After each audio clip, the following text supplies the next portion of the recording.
आइए दोस्तों, आपको एक कहानी के बारे में आज बताने जा रहा हूँ, जिसका नाम है प्रेम की बोल। हिंदी कहानी प्रेम की बोल। एक गांव में एक मजदूर रहा करता था, जिसका नाम हरिराम था। उसके परिवार में कोई नहीं था। दिन भर अकेला मेहनत में लगा रहता था।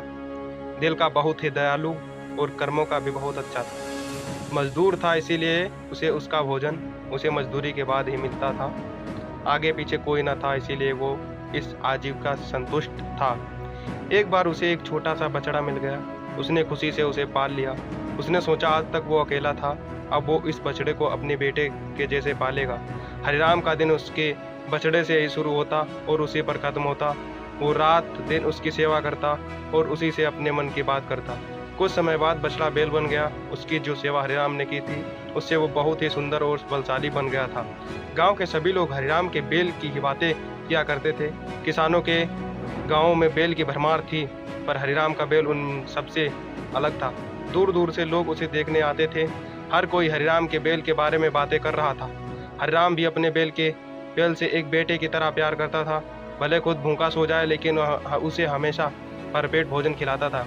एक दिन हरिराम के स्वप्न में शिव का नंदी बैल आया। उसने उससे कहा कि हरिराम, तुम एक निस्वार्थ सेवक हो, तो तुमने खुद की तकलीफों को छोड़कर अपने बैल की सेवा की है, इसीलिए मैं तुम्हारे बैल को बोलने की शक्ति दे रहा हूँ। इतना सुनते ही हरिराम स्वप्न से जाग गया और अपने बैल के पास गया।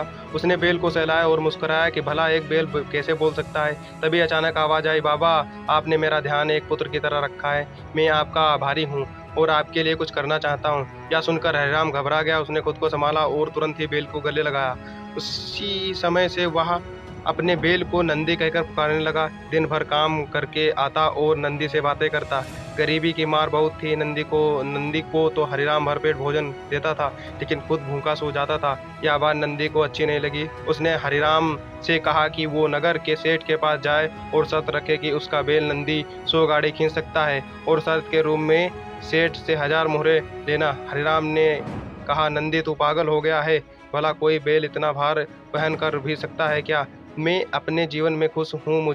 लेकिन नंदी के बार बार आग्रह करने पर हरिराम को उसकी बात माननी पड़ी। एक दिन डरते डरते हरिराम सेठ दीनदयाल के घर पहुंच गया। दीनदयाल ने उससे आने का कारण पूछा। तब हरिराम ने शर्त के बारे में कहा। सेठ जोर जोर से हंसने लगा।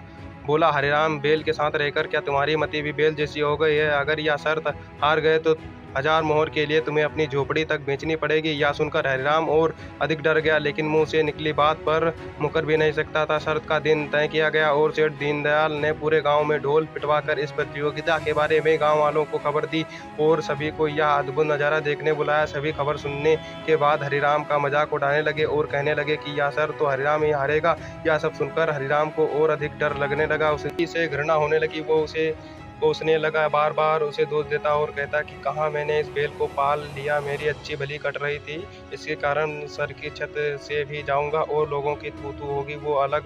अब हरिराम को नंदी बिल्कुल भी रास नहीं आ रहा था। वह दिन आ गया जिस दिन प्रतियोगिता होनी थी।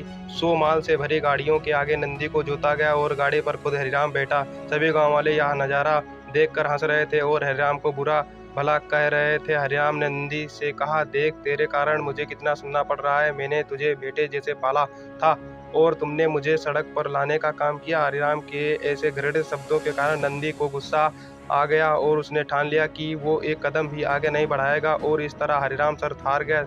सभी ने उसका मजाक उड़ाया और उसे अपनी झोपड़ी सेठ को देनी पड़ी। अब हरिराम नंदी के साथ मंदिर के बाहर पड़ा हुआ था और नंदी के सामने रो रो कर उसे कोस रहा था। उसकी बातें सुन नंदी को यह सहन नहीं हो गया और उसने कहा, बाबा हरिराम, यह सब तुम्हारे कारण हुआ। यह सुनकर चौंक गया। उसने गुस्से में पूछा कि क्या किया मैंने? तुमने भांग खा रखी है क्या?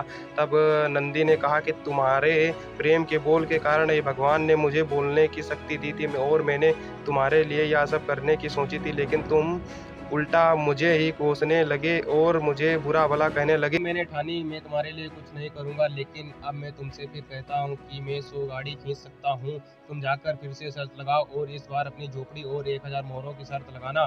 हरिराम वही करता है और फिर से शर्त के अनुसार 100 गाड़ियाँ तैयार कर उस पर नंदी को जोता जाता है और फिर से उस पर हरिराम बैठता है और प्यार से सहलाकर उसे गाड़ियां खींचने को कहता है। इस बार नंदी यह दिखाता है।